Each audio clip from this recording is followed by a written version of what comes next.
Olá, gente. Meu nome é Yolanda Silva e este é o projeto Lendo Machado de Assis.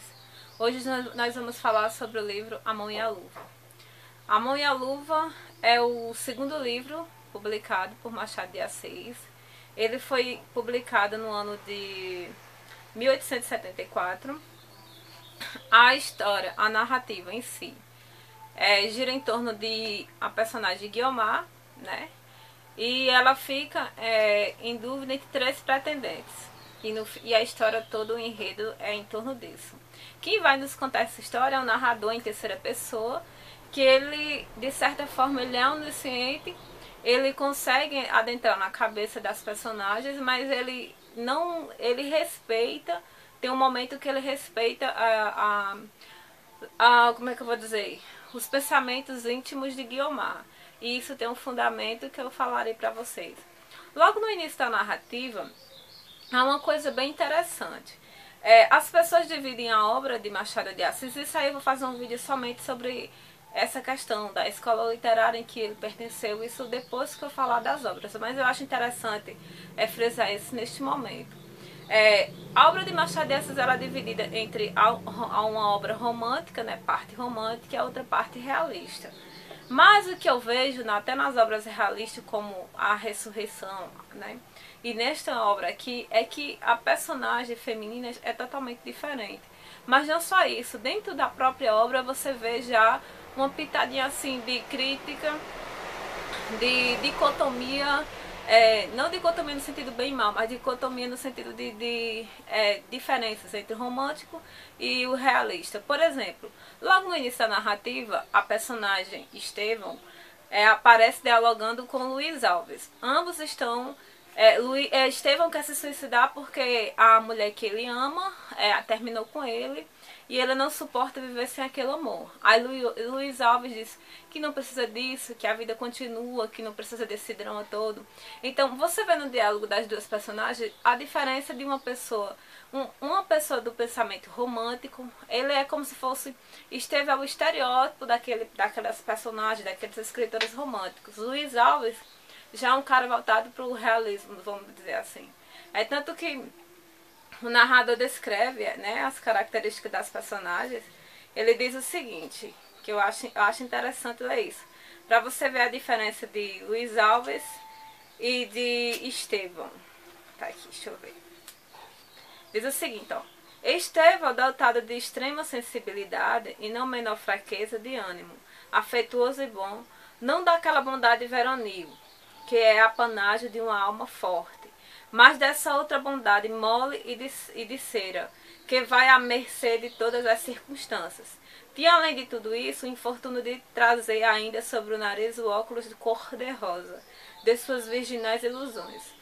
Luiz Alves via bem com os olhos da cara. Não era mau rapaz, mas tinha o grão do egoísmo, e se não era incapaz de afeições, sabia regê-las, moderá-las e, sobretudo, guiá-las ao seu próprio interesse. Entre esses dois homens tratava-se a amizade íntima, nascida para um na simpatia e para o outro no costume. Eram eles os naturais confidentes um do outro, com a diferença de que Luiz Alves dava menos do que recebia, e ainda assim, nem tudo o que dava exprimia grande confiança. Ou seja, você vê que eu acho interessante essa questão de que o óculos cor-de-rosa, né, da visão romântica. E você lembra que lá na cidade das Esmeraldas, né, para entrar você tinha que colocar o óculos verde esmeralda para que você visse tudo, né, daquela cor. Ou seja, quer dizer que Estevão era uma pessoa que via tudo à luz do amor, mas já o Luiz Alves tinha um olho realista, via com os olhos da verdade, vamos dizer assim. E tudo dele era um pouco não era maquiavélico, era uma coisa meio como aqui mesmo vocês viram na descrição. E tudo que ele dava era comedido e tinha sempre um porquê, um objetivo, no fim das contas.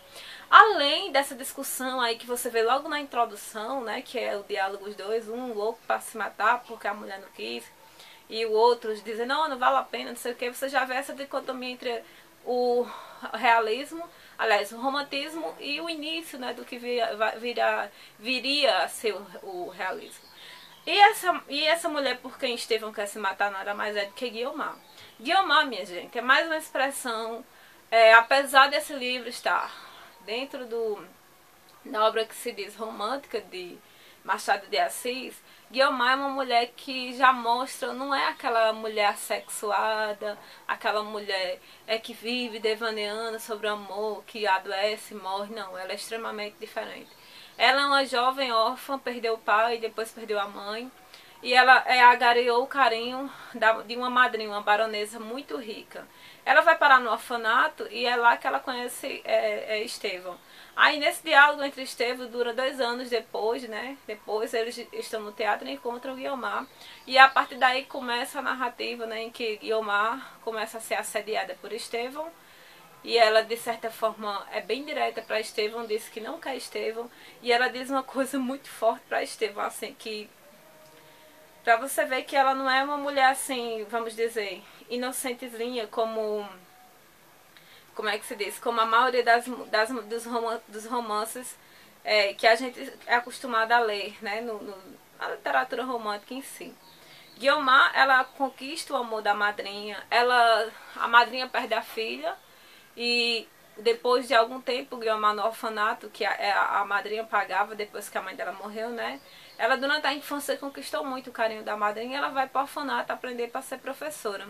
Mas quando a filha da madrinha morre, ela pega e pede para que essa menina, para que Guiomar venha morar na casa dela e a trata como uma filha.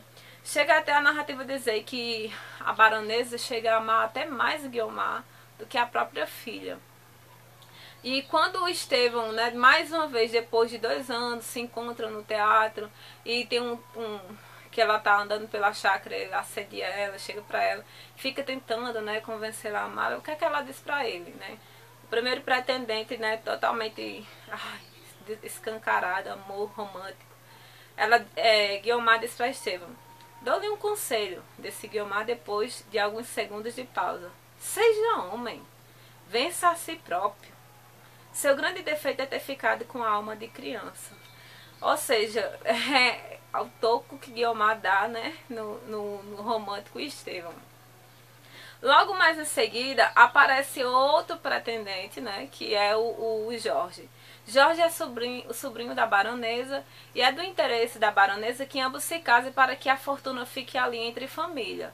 Só que, como eu disse a vocês, o narrador, há um momento que ele diz: eu não ouso falar o que se passa na mente de Guiomar para respeitar essa beleza, tanto a beleza física como essa beleza grandiosa de mulher, né? Então, ele não diz, em nenhum momento, o narrador ele dá pistas sobre o que Guiomar pensa. A não ser no momento em que ela externa verbalmente, né, ela fala e diz o que pensa. Aí o que é que acontece? Esse Jorge, na verdade, tem a senhora Oswald, né? Oswald, eu acho que é assim que pronuncia, que é a governanta da casa. Ela fica tentando, né, fazer uma tramóia, fazer um arrumadinho para casar Jorge com Guiomar. E Guiomar se aborrece muito, mas Guiomar é uma menina fria, não vou dizer que ela é calculista porque ela não é má, mas ela consegue ali dar o seu segurar a onda ali para que não aconteça, né, o casamento forçado. Ela faz com que a madrinha se coloque numa posição assim de escolher entre a felicidade dela, né, da madrinha, ou a dela, de se casar com alguém que ela não gosta. Porque a governanta arma de tal maneira que coloca praticamente ambos para se casarem. Isso, Jorge e Guiomar. Mas Guiomar consegue, que eu não vou dizer como, driblar aquela situação. E sobre o caráter de Jorge, o narrador fala que ele é superficial, ele é meio até de certa forma afeminado, a preocupação dele é com a aparência, é com o dinheiro, é uma pessoa que não se, quando ele praticamente nem é tão apaixonado assim por Guiomar, quando a Oswald vai lá, né, a governanta, e deixa para ele casar, porque é do interesse da madrinha, ele até pensa: é bom casar com ela é bonita, ela dá, vamos dizer assim, é uma mulher admirável, né? Uma mulher e eu vou ficar rica. Então, um cara extremamente superficial, sem ambição, nem é romântico, nem é ambicioso. É um cara simplesmente que está ali desfrutando da riqueza da madrinha e não faz nada da vida. Esse é o terceiro pretendente. Ou o segundo, aliás. O terceiro pretendente, a gente se surpreende, porque durante toda a narrativa, ele não expressa nenhum interesse por Guiomar. Mas no final, aparece, né, Luiz Alves, depois já durante a história toda, ele já consegue um cargo político, ele é bem ambicioso, como vocês podem ver naquela descrição que eu falei. E Guiomar fica aí entre os três pretendentes. O romântico Estevão, o apático, né, como o narrador fala, Jorge, e o ambicioso Luiz Alves.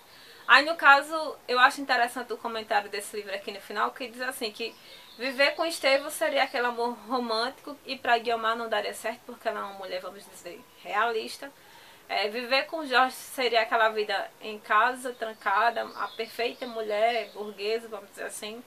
Já com Luiz Alves seria aquela coisa meio, né, junto com ele, conquistar, que eles são, assim, não vou falar muito, né, seria uma vida diferente. Então, dessas três opções, né, Estevão, Jorge e Luiz Alves, quem será a luva de Guiomar, da mão de Guiomar? Então aí tá, a mão e a luva. A mão de Guiomar, aliás, a luva de Guiomar, como eu falei pra vocês. Eu li esse livro há muito tempo atrás, eu até tinha se reservado aqui, acabei misturando. Eu tenho essa edição aqui, que foi a primeira edição que eu li, a edição Globo, que expressa bem isso, né? Guiomar, vamos dizer, faz de conta que isso aqui é Guiomar, vestida de noiva, com a luva e a flor, né? Então aqui, essa daqui já é mais voltada para a própria personagem, é introspectiva, sempre pensando, sempre arquitetando. Então, gente, essa edição aqui eu li há muito tempo mesmo, né? Vocês podem ter alguns comentários, poucos, mas tem aqui alguns fichamentos que eu fiz, mas na época eu li só por prazer mesmo, só por questões de conhecer. Acho que eu paguei ali na época da escola literária. Então, como eu falei pra vocês, dizem até que Guiomar, algumas pessoas comentam que Guiomar é um alter ego do próprio Machado de Assis, né? Que Machado de Assis veio de família humilde e que ele teve o auxílio de uma madrinha e que ela, de certa forma, proporcionou que ele aprendesse, estudar na biblioteca dela, aprendesse. Ele era autodidata na língua francesa, inclusive traduziu o livro de Victor Hugo, né, Os Miseráveis, para a língua portuguesa. Ou seja, Guiomar é uma mulher extremamente admirável. Não é, de forma alguma, o perfil das mulheres românticas da literatura, né? Assim como no primeiro livro, né, a viúva lá, ela também, no livro Ressurreição, que eu resenhei, eu vou deixar linkado aqui para vocês, ela também é uma mulher bem realista, apesar de que há um momento em que ela adoece, bem aquela moda das românticas, né, que adoecia quando o amor não estava certo, mas ela ergue a cabeça, e eu não vou dizer, né, o fim da história, porque se eu dizer, mas ela ergue a cabeça e acha com realidade, assim, né, piso, pé no chão. Então, é muito interessante esse livro. Algumas pessoas dizem assim que é com uma literatura menor, né? Eu não acho que é uma literatura menor. Machado de Assis até se justifica em certos momentos, tanto no primeiro livro Ressurreição como nesse. Ele diz que está começando, até porque isso aqui foi lançado em folhetim, ou seja, né, eram capítulos, né, e tinha que prender o leitor. Então, de certa forma, ele não podia dar maturidade à escrita dele. Mas mesmo assim eu vejo já o Machado de Assis aqui, ele, né, sempre dialogando com o escritor, ou com o leitor, aliás, dialogando conosco, fazendo reflexões, não só acerca da narrativa, do enredo em si, mas sobre a vida, né? Muito bom, eu amei o livro, como amei da primeira vez, amei da segunda. E eu vou fechar, né, essa resenha, esse vídeo resenha da seguinte maneira. No final, eu acredito que você já sabe quem Guiomar escolheu para ser, né, a luva da mão de Guiomar, mas no final o livro termina assim. Guiomar, que estava de pé defronte dele, com as mãos presas nas suas, deixou-se cair lentamente sobre os joelhos do marido, e as duas ambições trocaram os ósculo fraternal. Ajuntavam-se ambas, como se aquela luva tivesse sido feita para aquela mão. O ósculo fraternal, que coisa linda, né? Ósculo, beijo fraternal. Eu amo essa palavra, ósculo, beijo. Beijo é bom, tanto seja nessa palavra mais rebuscada, ósculo. Enfim, minha gente, Machado de Assis, A Mão e a Luva, mais uma leitura concluída. Tem o HQ também, logo eu vou falar pra vocês sobre... Vou terminar de ler o HQ e vou ver se há alguma diferença, né? Que é muito bom pra quem, assim, pra levar pra criança, adolescentes, que Machado de Assis é uma leitura mais rebuscada, mas qualquer um pode ler. A Mão e a Luva é um livro que eu super indico, é um romance curto, delicioso e bem reflexível. Ele já aponta, apesar de, essa como eu disse a vocês, depois eu vou falar sobre as escolas de época, em que a escola de época em que Machado de Assis viveu e de certa forma transitou, né, do romantismo para o realismo. E obrigada, gente, e quem gostou dá um like, divulguem por gentileza, e até a próxima. Beijão pra vocês.